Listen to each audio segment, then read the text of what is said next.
Look, the Warriors got blown off the floor in Game 5 against Houston, but there are some positive takeaways to be had from the loss. But obviously, there is some bad news as well. We're going to discuss everything that we learned from Game 5 against Houston and preview a little bit of what we could see in Game 6 as the series heads back to San Francisco. You're watching Warriors Today by Chat Sports. I'm your host, Tyler Smith. And yeah, the Warriors, they got punked in Game 5. Clearly, Houston was playing like a team that had nothing to lose. You know, these Game 5s where a team is up 3-1 and they have a chance to close it out in Game 6 at home.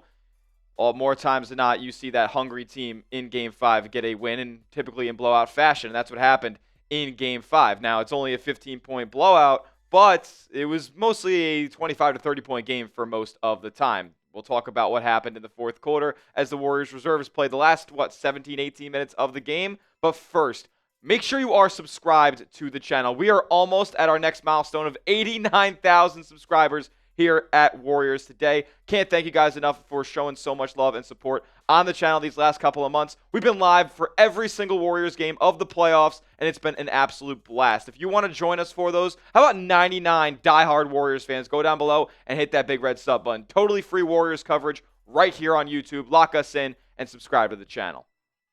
So the Warriors, let's talk about this game from the beginning. They got punked out of the gate, right? Houston came in and just gave a couple of haymaker shots to Golden State. And they came out with physicality. They came out with speed. They came out with athleticism. And they were hitting basically all their jump shots in the first half. This was a crazy shooting variance game from the Houston. And honestly, there's not much you can really say about that.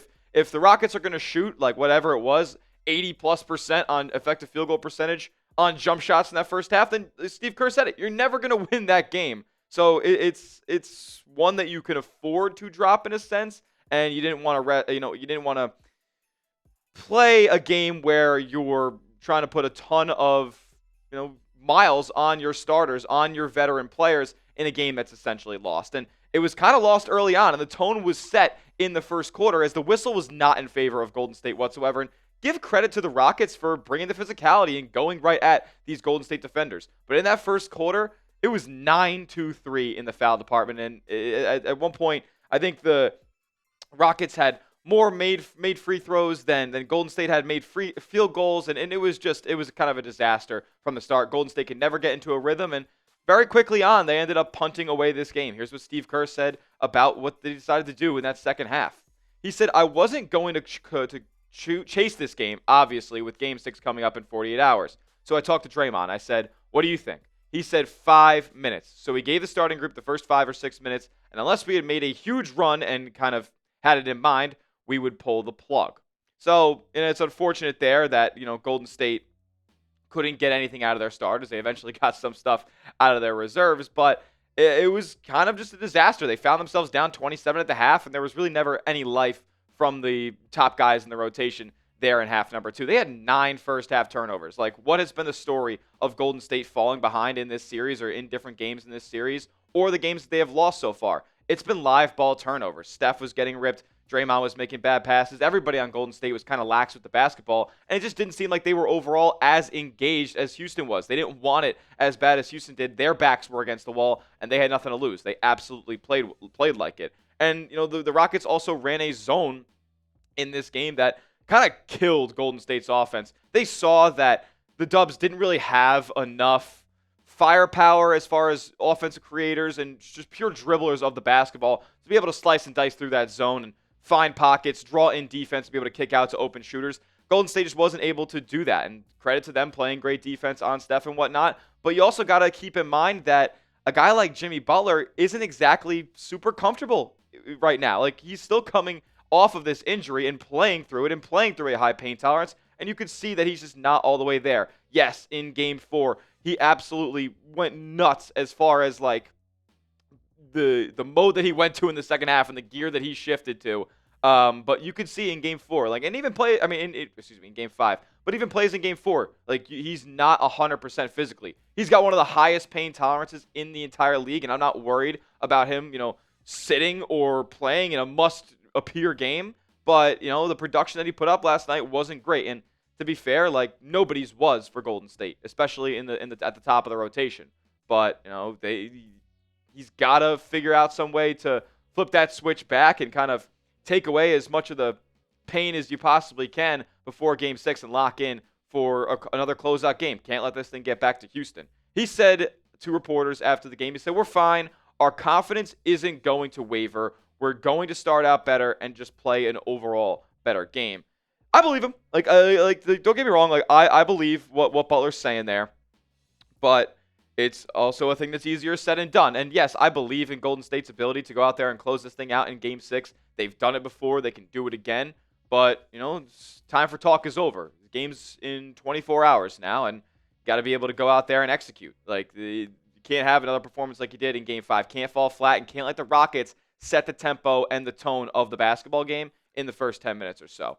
Curry last night was another victim of the Rockets kind of just bringing the physicality and playing their style of basketball and just kind of making the entire Warriors flow uncomfortable. And Curry never really got into a rhythm either. He didn't make a shot until there were less than 6 minutes left in the second quarter. So, Golden State was down 26, I believe. Down 26 points before Steph made his first bucket in this game. Cut the lead to 23. What do you want? At the end of the day, Golden State was never going to win this game with the way that the Rockets were able to shoot the basketball.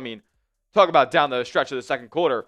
Van Vliet hitting a running three. Dylan Brooks hitting a step-in three that banks off the glass. Everything was going down for the Rockets, and they were playing like they were going to the electric chair or something like that. They're playing like it was their last time ever on a basketball court. It was the best game they'll ever play. I don't necessarily know if they're going to be able to replicate that, but Golden State has to take care of what they can take care of first. And for Steph, that's his injury and what he's got going on with his thumb right now. We know that he's been dealing with this injury, and if we take a closer look at Steph getting on the plane here before the game, my goodness, that thing is swollen as all heck. And obviously, reporters had to ask Steph about this injury after the game, which clearly has to be, hindering him shooting the basketball in some capacity. Yeah, he had the heroic performance in Game 3, but last two games, he hasn't been the most efficient player, and you can see the wear and tear kind of getting to Steph down as this postseason comes on, and he's playing super high energy, high effort minutes night in and night out, 40-minute a game kind of guy.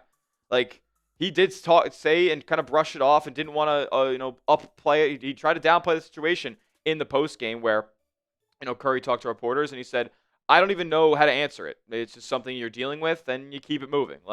This guy doesn't want any type of sympathy, and the league's not going to give it to him at all. Where's the media talking about Steph's thumb on his shooting hand being an issue during this postseason run? He's given no favors, given no breaks whatsoever, and he feels like he knows that at this point in his career, and he's just going to downplay it and keep doing what he's doing when he gets out there on the court. But the issue with this whole thing, and kind of why we bring up the Steph injury, is because of what Houston is doing about this whole ordeal. Their physicality with Steph throughout the series has been no secret, with their ability to harass him off the ball, deny him the basketball in a lot of situations, and kind of make his life hell. And I feel like Warriors fans, myself included, have seen throughout this postseason run and really throughout this whole season and the last couple of years of Steph's career is guy gets hacked on a lot of shots, on a lot of attempts, both at the rim and just shooting the ball as a whole. And the Rockets have been following through on their shot contests and hitting Steph on these attempts. It's honestly disgusting, but it does, I guess, fall within the NBA's rules right now. And Steve Kerr commented on that after the game. He said, so the rule is, once the shot has been released, you're allowed to hit a guy's arm, which makes no sense to me. It makes no sense to Kerr either. He said, and so what's happened in this league this year is players always they're going to outsmart the rules. They already know what they're doing. So players all over the league are just taking shots at guys' shooting hands after the release because they know it's not going to be a foul. And I agree with Kerr's sentiment here where he says that's the dumbest thing I have ever heard, because what do we know about shooting fouls in the NBA? If your momentum carries and if you go body to body with a guy after he shoots a jumper, that's going to be a foul. So what's the difference between hitting the guy's shooting hand after he releases the ball? While he's going through the follow through, we can just hit the guy. And the Rockets, they've like Steve Kerr said, have taken notice of this, and they're using it to their full advantage. Draymond had this comment on the situation. He said, it's pretty obvious what the Rockets are doing, but it is what it is.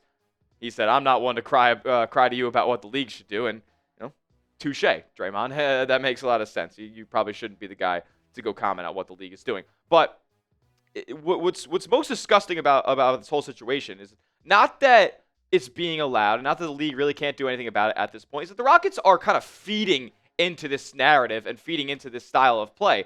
Dylan Brooks told reporters this after the game. He said, I've been playing the game. If someone had an injured ankle, I would attack that ankle every single time. So, whatever they're saying on the broadcast, they can keep saying it.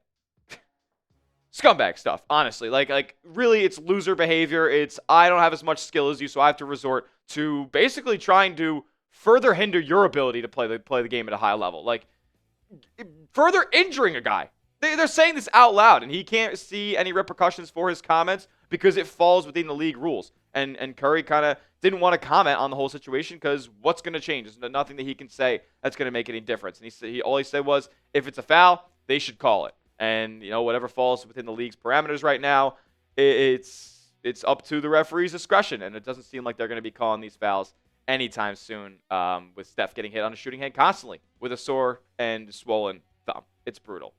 My question to you is this. Does Steph Curry have the worst whistle in the entire NBA? I was kind of inclined to just make this a type Y for yes and a type Y for yes again right here because I don't know a superstar at his level and somebody who's transcended the game of basketball gets a worse call in this league than Steph Curry. Let me know what you guys think in the comment section. Y for yes and for no. Does Steph have the worst whistle in the league or not? Okay, I know we talked about a lot of the bad news from Game 5. There is some silver linings to get to, as I alluded to earlier with what happened later on in this game. It was totally lost, and Steve Kerr decided to sub the reserves in with 6 minutes basically left in the third quarter. And things got chippy, and things got kind of closer than we expected. Remember when the Rockets had to put their starters back in late in the fourth quarter because the reserves are making it too close against the Rockets and the bench guys? I mean, the Warriors reserves punked Houston back, and I think this was honestly an incredible mental move by the Dubs heading out home to Game 6. Alperen Sengun last night went to bed thinking about Trayce Jackson-Davis. Alperen Sengun last night went to bed thinking about Pat Spencer's schnoggin hitting them right in the nose in the middle of this fourth quarter. I love the intensity. If you know what? If Houston's going to punch them around, if they're going to push them around, if they're going to hack, if they're going to basically assault the Warriors on every offensive possession, then how about the reserves come in and lay a little smackdown in this fourth quarter? I love the intensity. The teammates love the intensity. Pat Spencer got ejected for this.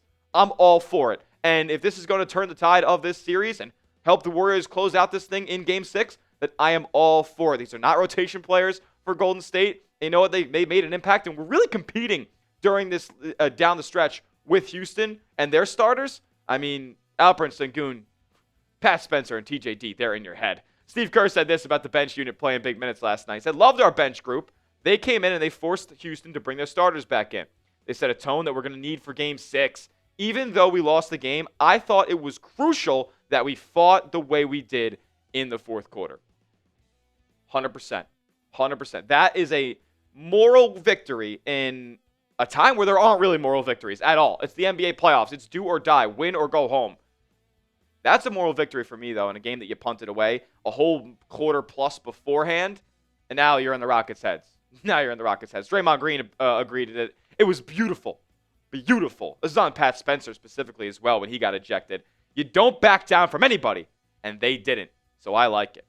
I like it too, man. I'm excited to see what Golden State does in this closeout game in Game 6. I expect them to be physical. I expect them to bring the punch. I expect them to use the Chase Center crowd, which over the last couple of times we've seen them play in San Fran has really been lively, and they've been loud. So credit to them down there. Wear the damn T-shirts. But another reason and another piece of good news that I have for Warriors fans is this is familiar territory for the Dubs. Think back to the last time that Steph and Dre raised a trophy. They had a little first-round series against the Memphis Grizzlies. And they were this team that went on the road to Memphis in Game 5. And they took it to them. Memphis took it to them. Beat them by 40. And the Warriors came back in Game 6 and closed it out. Win it by 14.